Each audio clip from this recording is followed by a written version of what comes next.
And that's the end of the matter. The question now is that Vote Veterans Affairs Defence Force stand part of the schedule. Those of that opinion will say aye. To the contrary, no. The ayes have it.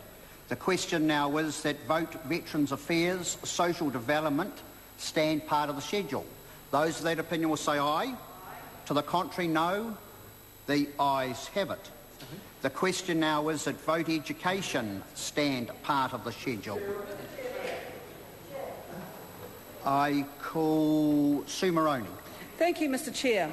Well, what a difference a day makes when it comes to Vote Education, Mr Chair, because there is a song in that, I think, but I'm not going to sing. Instead, what I'm going to do is recite exactly what happened last week in this House when the Minister refused, after I had put the question to her on 2 occasions, refused to rule out funding cuts being proposed by her task force that she appointed to Play Centre. That was on Wednesday last week.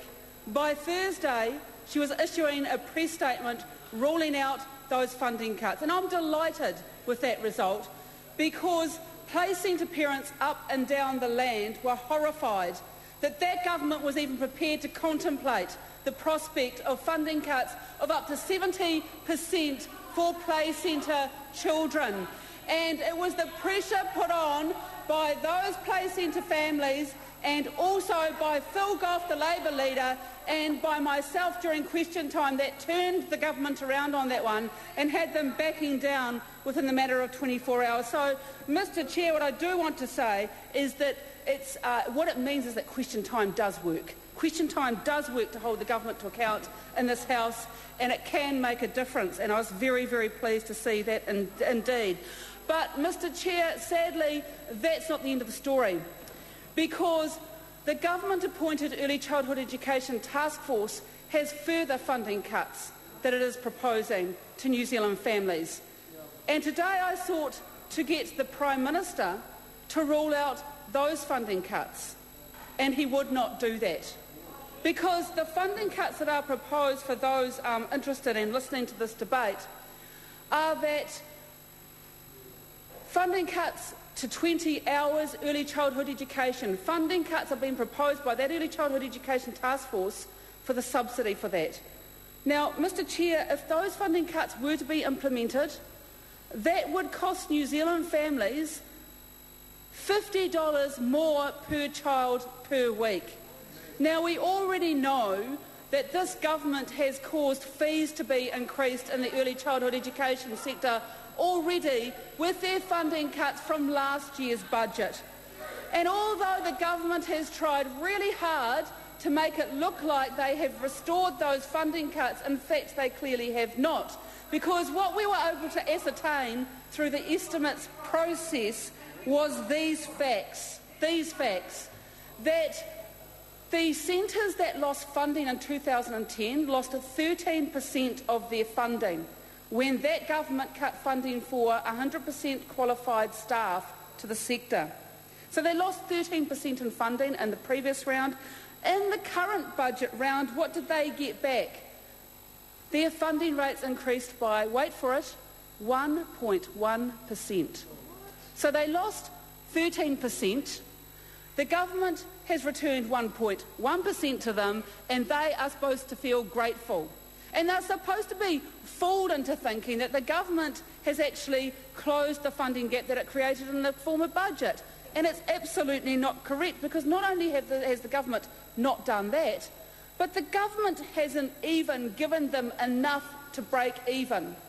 Because we all know that in the last year, the CPI cost went up by 5.3%. 5.3%, Mr Chair.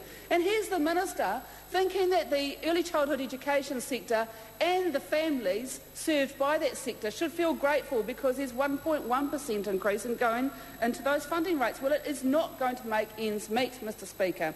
And even by the Minister's own reckoning, by her own argument at the estimates hearing before the Select Committee, she said that inflation would be going up 2.92%. So inflation going up 2.92%, for all of those early childhood education services, and yet a funding rate increase of just 1.1%. And that's without even adding more children into the mix. So, Mr Chair, it isn't hard to see that the funding cuts have not been fixed up for early childhood education. The funding cuts have not been fixed up, that early childhood education services are going to struggle to make ends meet, and when that happens, we know that families end up paying more. Families end up paying more, just like they have over the last 12 months. As Statistics New Zealand told us, the costs for early childhood education have already gone up 12%. They've already gone up 12% in the last 12 months, and this government's underfunding it. Yes, again, Mr Chair. Thank you, Mr Chair. So we've established that there's not enough funding going into early childhood education just to make ends meet.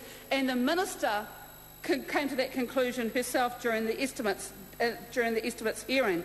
But that's not the end of the story, because of course we know that there are further funding cuts being proposed by the Early Childhood Education Task Force. And we're yet to hear, apart from Play Centre, we are yet to hear a commitment from that government that they will rule out those huge funding cuts. And I want people to understand the numbers that we're talking about here, because the people who are using centre-based early childhood education, that's 140,000 children and their families. Those are the numbers of people who the Prime Minister today refused to give any comfort to about what their costs might look like for 20 hours early childhood education in the future.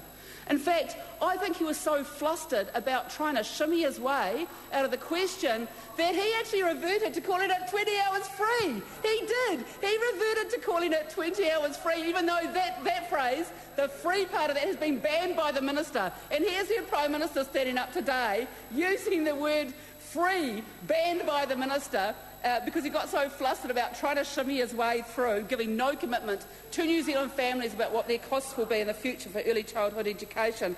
But, Mr Speaker, I also want to talk about the compulsory sector in education, because they are also facing a funding squeeze as a result of this government's underfunding of education, vote education, in this year's budget. Because while they have a forecast roll growth of 5% in the primary sector, there is just 4.2% of funding increase for them. So the funding that has gone into the sector doesn't even meet the roll growth that is being predicted, let alone, on top of the roll growth, the inflation rate that the Minister herself accepts is true. 2.92% inflation rate, she said. That's what she said. But she didn't give enough money to the sector to pay for that inflation and to pay for the roll growth that her own ministry is predicting for that sector. So again, we know where that's going to fall. When schools' budgets get squeezed, then they will look to the parents to try and make up for that shortfall. Oh, well, I bet she did. She did actually call it an increase. But look, the smoke and mirrors isn't working anymore, because what New Zealand parents know is that costs are going up and up and up for them in education, and they want to know the reason why. And I can tell them the reason why. It's because the government's contribution to education is reducing. It is not keeping up with inflation. It is not keeping up with roll growth. And that is why it is costing New Zealand families more and more just to send their children to our free education system in primary and secondary schools. Mr Chair, another area that money's been spent on in vote education this year is $30 million to implement the shambles that is national standards. $30 million just this year alone, $66 million over the next 4 years being put into the shambles that is national standards. Now, we know that they're not national because about 400 schools have refused, despite that minister's bullying, has refused to actually implement national standards, so it's not nationwide. And the minister's also told us that at best 80% of the assessments will actually be similar to each other. So they're not standard. So if they're not national and they're not standard, what's the point here? But nonetheless, $66 million is going down the tubes in a system that the educators, the people who know about this, actually don't believe in. And so we have about 400 schools just refusing to implement national standards because they know that one-size-fits-all education does not work. Why do we know this? Because we can look to overseas and see the failure of education systems overseas that have used exactly this approach. And we know that we outperform them already. So why would we take up that failed approach? Certainly what Labor understands is that every child is unique.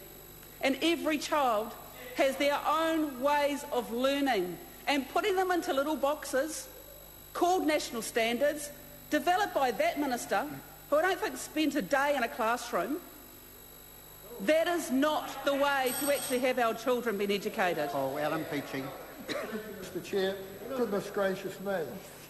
Education is one of the keystone policies of this government.